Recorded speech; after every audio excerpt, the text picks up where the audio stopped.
Well, on the Sunrise news feed this morning, King Charles and Prince William have staged an unscheduled walkabout in London to personally thank people lining up to pay their respects to the Queen.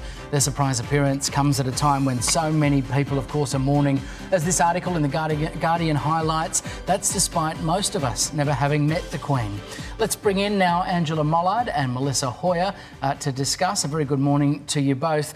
Mel, what a beautiful touch, King Charles and Prince William stopping by. These people have spent 20 hours almost. Sometimes the conditions got down to about 8 degrees overnight. A real morale boost for the people who are waiting to pay their respects.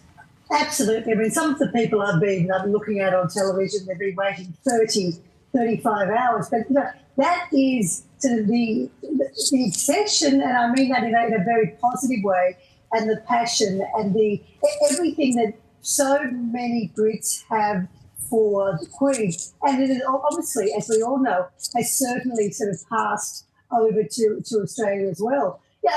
So many of us, even though probably the majority of Australians have not met the Queen, there has had to be at least one or two moments where we've all thought, or we've shed a tear, or we've all thought, what a sad, sad, sad day. But I guess on the celebratory side, and again, as I'm talking to your former guest who just said, it's not really a celebration, but you know what? It sort of is. I think it's a celebration of the life of this woman who gave 96 years of it to public service. And there was never, ever, ever one moment did we see her maybe roll her eyes or not go to the cake stall in an English country town. Every single thing she did was extraordinary. To see now King Charles and the new Prince of Wales together actually walking around and seeing their new people. I think if it's going to survive and survive successfully, they certainly will have to be doing so many more things like this. Yeah, I heard one person in Britain saying, well, we felt as if she would die for us. There's not that many people in life that would die for you, so perhaps that's part of the grief process.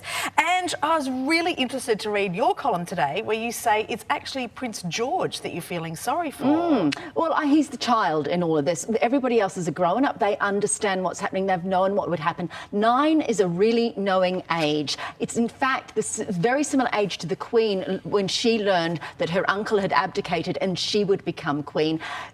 For me, George this week has seen his destiny come home in a hearse to London in the rainy day. He will know about what's happening. 9, you will know that sort of thing. But why I feel particularly sorry for him is that he doesn't have his mum and dad around at the moment. They're obviously out the door all the time.